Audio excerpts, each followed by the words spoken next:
It is true, I was kindly invited to the Square Enix offices to play Dragon Quest III HD-2D Remake. Hey look, it's me. And in today's video, I'm going to tell you all about it and everything you need to know leading up to its release on November 14th. That's 2 days before my birthday.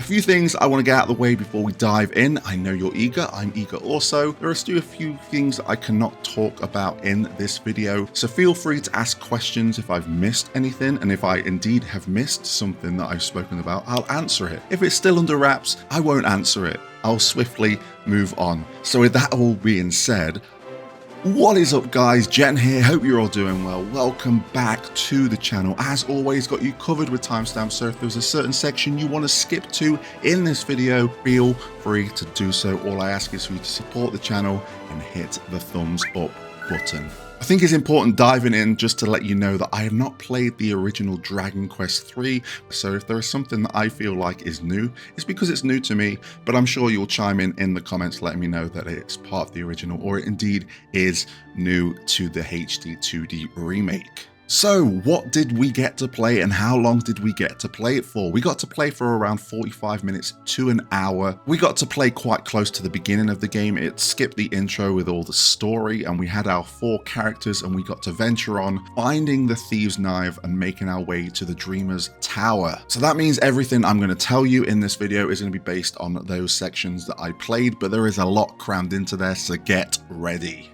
Even though we had the intro skipped, we did get to told about the story and just the narrative perspective. Why Dragon Quest III? Why not all 3 games? Why not 1? It's because, as you all may know, 3 is the narrative beginning of the trilogy. 1 and 2 happen after 3, but 3 is where the Erdrick trilogy begins. So they wanted to take that opportunity to introduce people to the story of Dragon Quest that way. The way that they built upon this is that they've added more narrative to the overall story with official approval, so this will all weave in quite nicely and give you more of an enriched telling of the story of Dragon Quest III. There are also episodes throughout the story that will build on things that may or may not allude to what happens in the future for those that have played Dragon Quests 1 through to 3. So expect more dialogue and an enriched story as you play through Dragon Quest 3, introducing you to the Erdrick trilogy. And of course, this is going to be voice acted, so this truly will be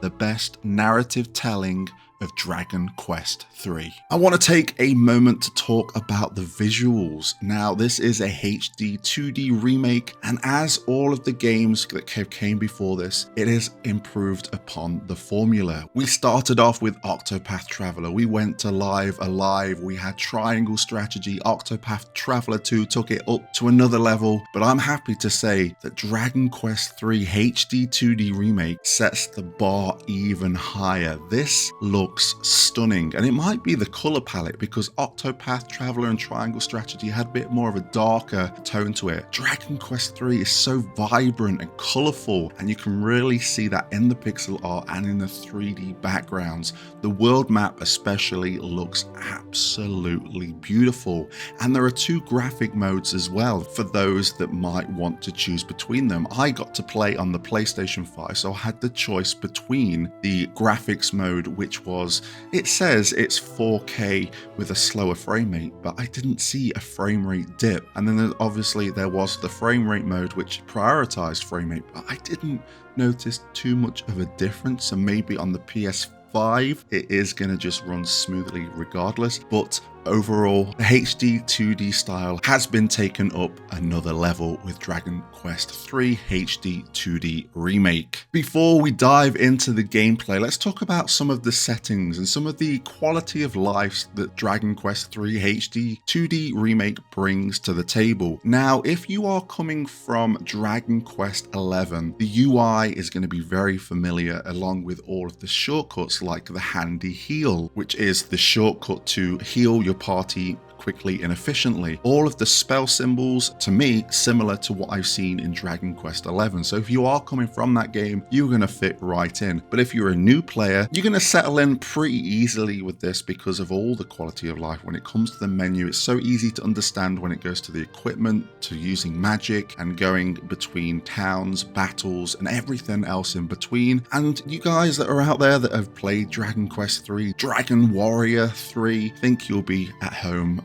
with the way all of the menus and the quality of lives look in this game. There are also difficulty settings. You have the default Dragon Quest mode. You could tone it back a bit and have the Draki Quest mode, or you could turn it up a notch and have the Draconian Quest mode. So if you're a veteran, you probably want to go for Draconian Quest and really kind of grind through the game, or you could keep it at level at Dragon Quest. Or if you're new to the series and you want a nice easy time and get to know the story, get to know the characters, get to know the systems, then Draki Quest is probably the difficulty for you. Visuals, settings are out the way. Let's talk about the gameplay, and I'm going to start off with the exploration. Now, I personally have played Dragon Quest 1, 2, 4, a little bit of 8, and about 3/4 of 11. Dragon Quest 3 seems to be really good when it comes to its exploration. You go through the towns, there are things in pots and barrels, there are chests hidden in houses.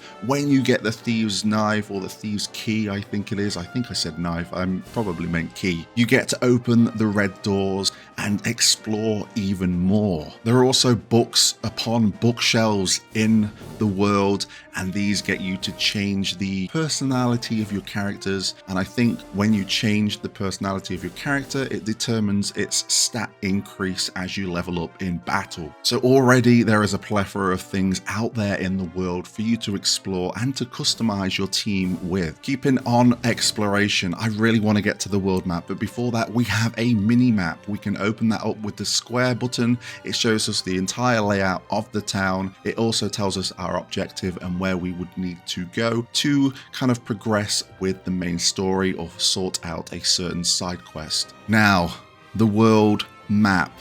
You can venture out on the world map, and the one thing that I noticed, and I don't know if this is in the original, there may be a tree in the forest. You'll see the trees. They look beautiful. They look lavishing. They just float in the wind. But there may be a tree that's a different color, and you're thinking, hold on a minute, that looks a little bit odd. You go over to it and you enter a new instance where you may find an NPC, or you might find some treasure. And these are scattered throughout the world map, along with the classic blue sparkles that could contain a rare item or equipment. There is so much to do while traversing this world map, and it's fantastic. I would like to move on to combat, but I want to rewind and talk about the visuals again, because as I'm talking about this, I'm remembering and I'm looking at my notes. And another thing when it comes to the visuals is just the atmosphere when it comes to this game. You could be wandering up a path in a town and there could be some birds on a roof or birds on a bush. You kind of walk past them and then they flutter off into the distance, into the wind. They come towards the screen and then they go off in the distance. It's just these little touches along with the sound as well, which makes it feel completely fresh. Now let's get into combat, and there is a lot to combat here. We have quality of life again. We're going to talk about it. We have auto battle, even though I could not find the setting. Others could find the setting, so auto battle is there. The setting that I found was the battle speed. I bumped that straight up to ultra fast so we can get through those battles efficiently. There is a memory option, so if you are using frizz with your mage all the time, you can keep pressing the confirm button so they are always using what you have set them. It is really smooth. The transition is nice and quick from going into battle and coming out of battle. I really like the scan of the enemies. I like the scan of the party.